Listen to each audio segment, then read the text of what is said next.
Good morning, and welcome to Lesson 1, Part 3. So, in the first two lessons, we covered the cover sheet for the first quarter lesson texts, which you can download for free just by you playing with the links underneath the video, or beneath the video on the page. Let's quickly turn to page 2, which is the table of contents. You'll see that the various sets of practices are arranged by lesson. So at this point, we're just concerned with the first lesson, which begins on page 3. And you'll notice that it says first lesson, verbal only, and then in brackets it discusses the new information, which is basically wisdom with awareness yoga. And we'll explain that in greater detail in future lessons, or future portions of the first lesson. So now I'm just turning to page 3 of the lesson text.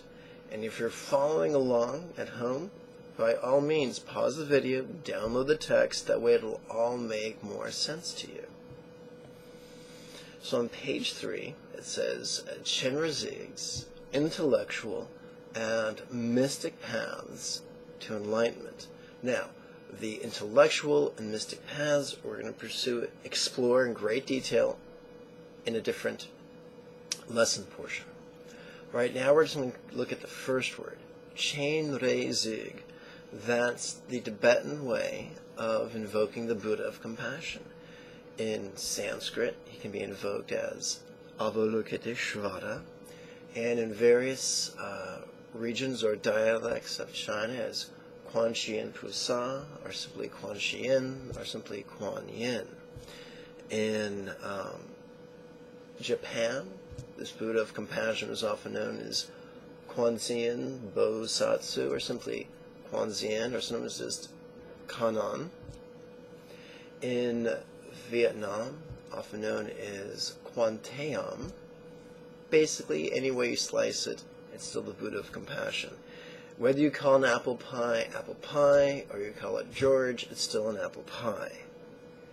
When we get to the middle of page 3, we see what I call a line drawing of the Buddha of compassion in his four-armed aspect. Now, someone could say, well, I don't believe a Buddha has 4 arms. And here's the answer. You don't have to. This is nothing more than an artist rendering of a manifestation of this Buddha. Now, what's useful to bear in mind is that Tantra predates the virtual universal, what's it called when someone can read? Literacy that we now enjoy. There was a time when literacy was only reserved for the elite. And so in spiritual art, including Buddhist spiritual art, the iconography served as mnemonic devices to remind people of various aspects of the spiritual teachings. And we'll explore that in greater detail in a future lesson portion. Right now, I want to explore something that's the elephant in the middle of the room. I just told you about the Buddha of compassion. He's also known as he who hearkens to the cries of the world. I've just told you various names of him, Sanskrit names, Japanese names, Vietnamese names, Chinese names, and Tibetan names. And of course, right now I'm telling you that he's also known as the Great Compassionate One. And I've just told you that this art, symbolizing his four-armed nature, a four-armed manifestation, has many symbolic teachings. How do you know? And here's the answer. You don't know. Guys, belief is a trap.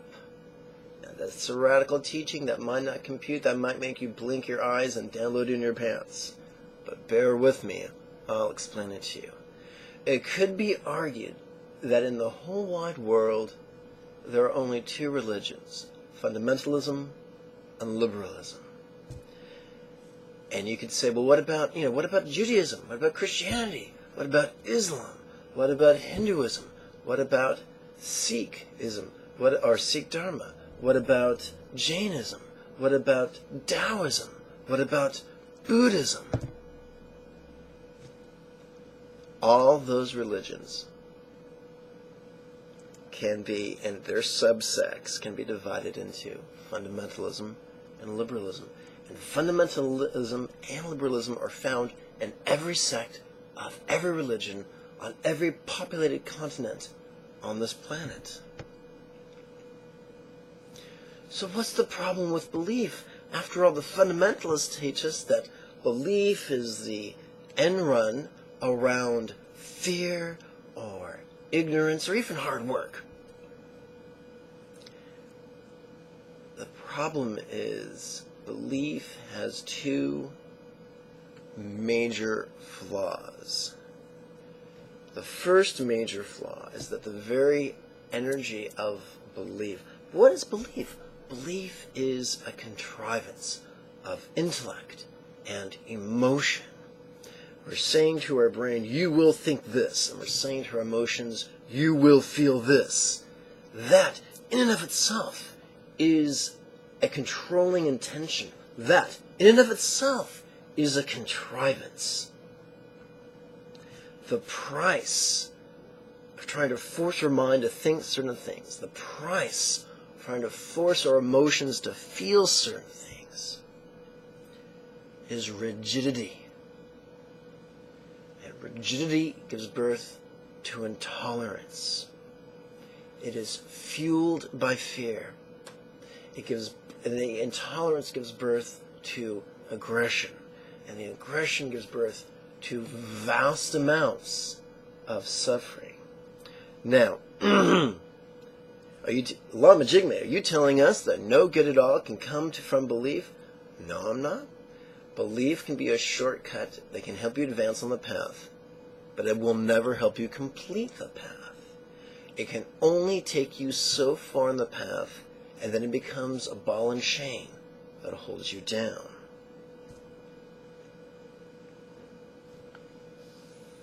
In a prior lesson, we talked about the 10 Bodhisattva bhumis, or levels on the path to enlightenment.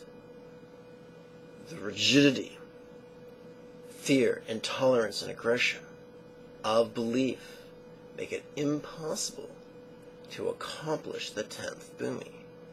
That's been my experience and the experience of my students whom I have helped accomplish the 10th bhumi. But wait, there's more. Let's talk about the reliability. We talked about the price of belief, and the price of belief is it makes you a cranky bastard. What is the reliability of belief? It's not very reliable, and I'll tell you why. There are parts of our brain that are dedicated to intellect. There are parts of our brain dedicated to warm, fuzzy, positive emotions. And there are parts of our brain dedicated to the most primal, dark impulses. At certain times, different regions of the brain are accessible, and at other times, they are not. This is not just the rantings or ravings of an oddly dressed man in gold and burgundy. This is verifiable. Come, imagine, if you will, that you are going for a hike on a mountain path, a mountain trail, and up bounds to you the most adorable baby bear. Then you hear a horrible noise, and you look up, and you see the mama bear racing towards you. All that mass, all that velocity, all those claws, all those fangs, all that strength. You don't stand a chance. Your only alternative at that point is to run like hell. But the sad thing is, that big old bear can outrun you. You might climb a tree, but that old bear can outclimb you.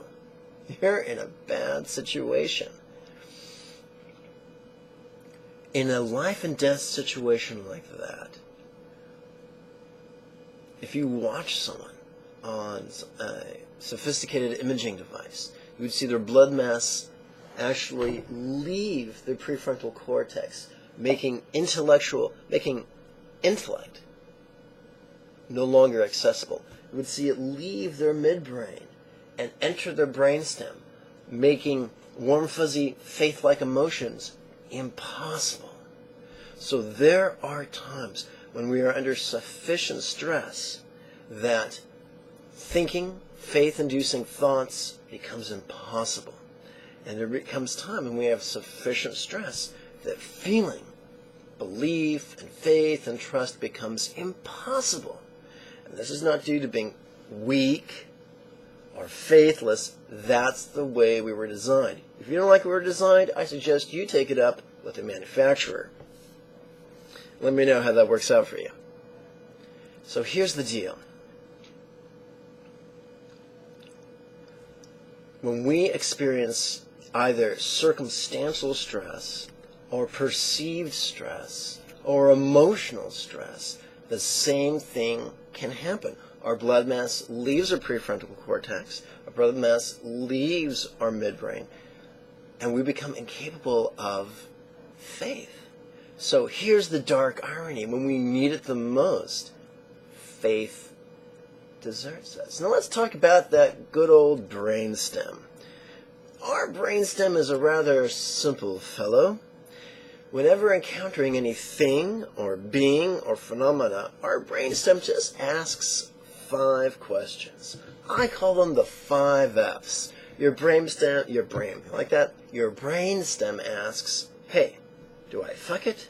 Do I feed on it? Do I fight it? Do I flee from it? Or do I faint before it? That's it. Fuck, feed, fight, flee, or faint. That's it. Our brainstem is only capable of those 5 things. So, if we're being chased by a bear through the woods, do we have the capacity to reason that, Zeus will pull back the skies and throw a lightning bolt at the bear's tushy? No, we don't. If we're being chased by a bear through the woods, do we have the capacity to feel and to trust that Zeus will pull back the sky and throw lightning bolts at the bear's tushy? No, we can't. But, thanks to our brainstem, we can, even though we might not know it, and even though we might not feel it, we can still desire it. We can desire to be rescued from the bear. We can desire that the bear, gets lightning bolts thrown in his tushy by Zeus, or some sort of thing. If the spiritual technologies that we are using only relies on intellect, it will fail us. If it only relies on emotion, it'll fail us. And unless it can use the primal drives of the brainstem, it will fail us. So I'm not going to tell you what to believe in. People say, hey man, do you believe in Christ? I say, I ain't got no problem with Christ, I just don't believe in belief. And then they blink and download in their pants. It's quite unbecoming. So here's what I say. I say, don't mess around with that greasy kid stuff. Rather than by playing with the sticky flypaper of belief and dogma and rigidity and intolerance, simply explore possibility. If you explore a possibility and the exploration of that possibility is empowering, that's great. If it's not empowering, set it on the shelf. Perhaps someday it might empower. It might never. That's the only test of any idea. Is not how old it is, or how popular it is, or whether you agree with it. The test of any idea is whether its implementation empowers your journey on the path to enlightenment, empowers your journey on the path to being a happy camper, empowers you on the journey to being the person that your dog already thinks you are.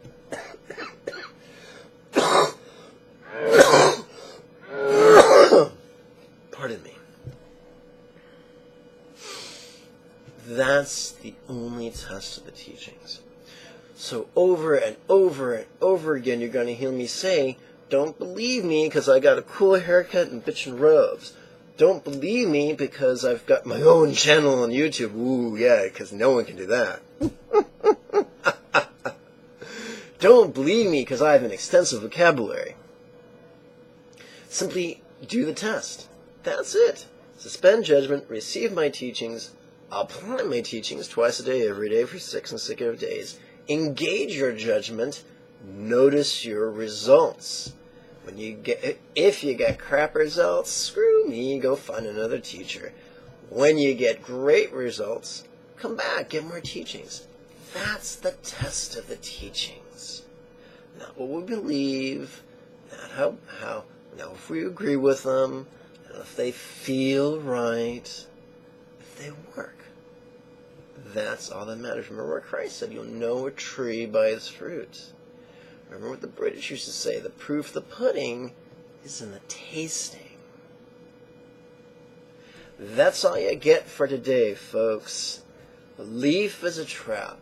Instead, explore various possibilities and notice how empowering they may or may not be at various times. That's it. Thank you for your time and your kind attention. I'm going to make sure I'm all coordinated here on the screen, which takes an act of Congress. Okay, so before you go, be sure to click the subscribe button. That way you get, and there's another button after you click subscribe that you can click to make sure that you get email notifications every time I pop up a new video. I encourage you to do that as well. I encourage you to click the like button and the consequential 3 social networking buttons that come after that so I can share it with your friends. This is good stuff. Let's see.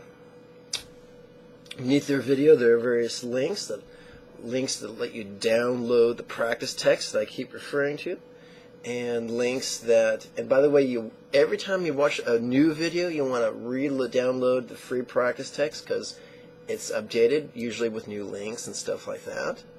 There's also a link to help you register for the next series of weekly webinars, so check this out, guys. The next series of weekly webinars begins September 6th. I'll see you there. May you and yours be healthy and happy. Om Mani Padme Hum. Bye-bye.